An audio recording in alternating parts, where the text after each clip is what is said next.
Good morning. Welcome to Tuesday Tea-ology with Pastor Josh.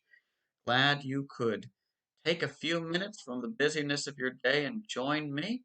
I hope you've got your cup ready to go. I can't see you. So there could be some of you who are doing this without the tea, and I guess there's nothing I can do about that, but you're missing half the experience if you don't have a cup of something hot in front of you. Just just throwing that out there. I have today one of my standby favorites, Yorkshire Red uh, tea by Taylors of Harrogate. It claims to be on their website the second most popular or second fastest growing in popularity tea in the UK or England, something like that. They didn't say what the first most popular is, which probably, I don't know, maybe that'd be helping the competition or something. But it's popular. Of course, you can't find it in most stores here in America. But you can find it online, and it's not pricey, not expensive or anything. You just have to know to go and look for it. And, yeah, that's a good cup. That'll take the edge off your hard days, the waking up in the morning, uh, whatnot. Mm. But today, continuing to talk about how has God revealed Himself in nature. How does the world that God has made testify to God? Not consciously necessarily, but just because God has made it. And just as a painting that I produce will naturally show something of me, and something that I write will show something of myself. When you make something, it displays things about you. And that, of course, is telling about other areas in our life. We could really roll with that. How do your actions, the things you do, the things you produce, the relationships you have, what do they testify? There's a thought. But creation is God's handiwork, and it shows signs of its creator. It's not a perfect image, one, because just by nature of it, that's limited, and two, because, of course, creation has become corrupt. And that is something that we will talk on down the road. But that's one of the basic Christian claims is that this world, and especially the heart of mankind, is corrupt because of sin, and we need a Savior, and that Savior is Jesus Christ. But nonetheless, even though this creation has been twisted by our sin, how does it testify to God who made it? And started out generally talking about how it testifies to God simply in the greatness of what God has done. It shows His power and His wisdom in the design. And when you learn about science and about the structure of the universe, what we can tell, and about the complexity in the world and the wondrous design, it really can move you with awe at the intelligence and the wisdom and power of the Creator. And if you get philosophical down that line, you begin to think about how, of course, things come from somewhere, and so there must be something at the beginning to make things come into existence and keep them going. And that when things show that they've been designed, there's probably a purpose, so there must be a designer, and whatnot. And then we talk more specifically about mankind. How do we show particularly the nature and character of God? And we have our minds, we have self-awareness, as far as we can tell, unique in the visible creation. We can have this sense of beauty. We have a sense of aesthetics, also, as far as we can tell, pretty much unique in creation. So we live on a higher level than the animate world, the animal world, and certainly than the inanimate world. And that alone points us towards a creator who is on a higher level still, who is personal, who is relational, who is rational, who created beauty and has therefore the highest sense of aesthetics. And there is one more thing, and this is what I really want to focus on today. One more thing in particular that I think is probably, in terms of actual persuasive power, I think is the most persuasive argument from the world for the existence of God. It's not something that proves that the nature and character of the one true God. You know, all it gives is a sense that there is someone out there. But that is the fact of morality. We are not just rational creatures and aesthetic creatures. We're not just creatures who have an appreciation of beauty and who reason and things, but we are also creatures who have a moral sense, a sense of right and wrong, and that testifies to our Creator and that there is a Creator who defines right and wrong.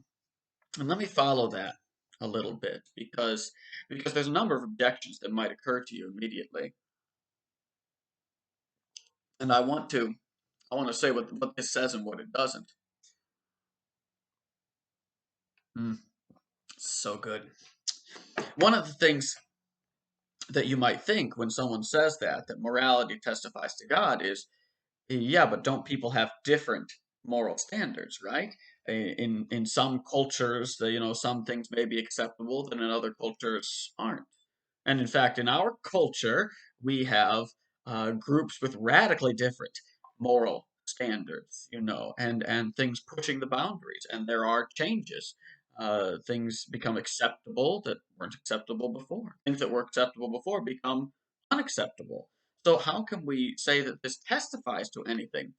It's not, the claim is not that everybody has an absolutely right moral standard. Not everybody has the same moral sense, and therefore some people are wrong and some people are right. It either you might point me to someone and say, yeah, but so and so thinks it's okay to steal as long as you steal from these people or something like that, and so doesn't.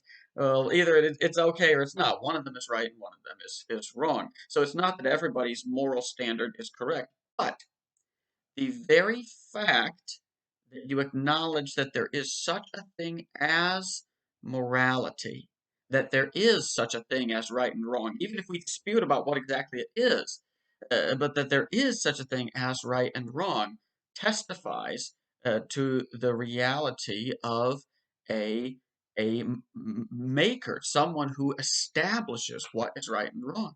Because just a universe just existing doesn't give you right and wrong. I think there's a saying, I'm not sure who first said it, but you cannot get an ought from an is. That is to say, just the fact that there are people and those people have things is not reason enough to know that for one person to take someone else's thing is wrong. The stealing is wrong. Uh, the the atheistic paradigm and some of the others that we could name that we've looked at do not provide an adequate reason for there being right and wrong. In a universe where everything has happened by chance and where human development has taken place by this naturalistic evolutionary process, there is no valid basis for morality. Now, this is the second objection. Someone in that camp is going to say to me, well, sure there is. They would say morality is a product of evolution, that as humans evolved, it became useful, not to individuals necessarily, but to the species overall, that there should be a sense within us that certain things were right and wrong, and that things that promote human flourishing were right, and that has helped us to grow. That is an argument for a sense of morality. That is not an argument for any reality to morality. Do you see what I'm saying? That's an argument for how people would think there's right and wrong, but that's not an argument for there actually being right and wrong. That's an argument for people thinking there's right and wrong when there's actually not. That's an argument for why people would have an internal sense of right and wrong, but not that it's actually there. So here's the question. Is there actually such a thing as right and wrong, or is it just a sense people have? And this is why this argument is so powerful when you really understand it. Because almost everybody, when confronted, will say, I really do believe that there is such a thing as right. I hear about the Holocaust, and I cannot say well, that wasn't really wrong. We just think it's wrong because we've evolved this moral sense. No, I am convinced that that really was evil. And if that really was evil, not just as an evolved and baseless moral sense that humans have developed, but if in fact that really was evil, then that means that there is someone who establishes what is right and wrong. There is some nature beyond this visible world that is of a moral level and that has established the moral reality of the universe. If there is a moral framework of the universe, then the atheistic picture is wrong. And any other picture that does not have a place for some kind of personal God who establishes the moral framework of the universe. And that doesn't rule out everything, you know. That doesn't decide between the Christian God and the God of Islam. That doesn't decide between, you know, even deism might fit in there and stuff. So that doesn't rule out all systems, but it does rule out, you know, the one of the major contenders that is the atheistic system. And it ought to push any agnostic who understands it to say, unless there is actually a God, unless the atheists are wrong, then there's no such thing as actual right and wrong. And I shouldn't actually be offended when people do things when I hear about evil that people do. And that's why it's so powerful, because whoever is sitting there watching this, you know when you see evil, that there is such a thing as evil. Very few people are so morally deadened inside that they can actually say and actually believe that our sense that there is such a thing as evil is just an evolutionary mechanism that has happened. And that is a testimony to the moral nature of the God who made the universe and who spread this out. And of course, when we follow that theologically, that takes us in very powerful directions that we don't have time to chase right now. But the reality of good and evil underlies the human problem. The human problem is that we have chosen evil rather than good. That God, who is all good and holy and righteous, that we have rebelled against him. So now we are separated from him. For how can the holy and righteous God have fellowship with wicked creatures who have turned away from him? And of course, the divine solution is what we call the gospel.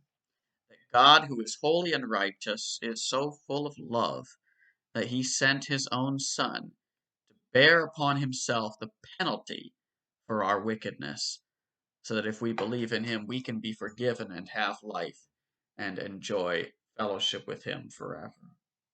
Now, there's the wonderful story, and there is the inklings that we get from nature, the beginning testimony that reinforces our sense there is a God, and he is a righteous God. But farewell to you for now. Enjoy the rest of your week and your cup of tea, and we will see you again. God bless.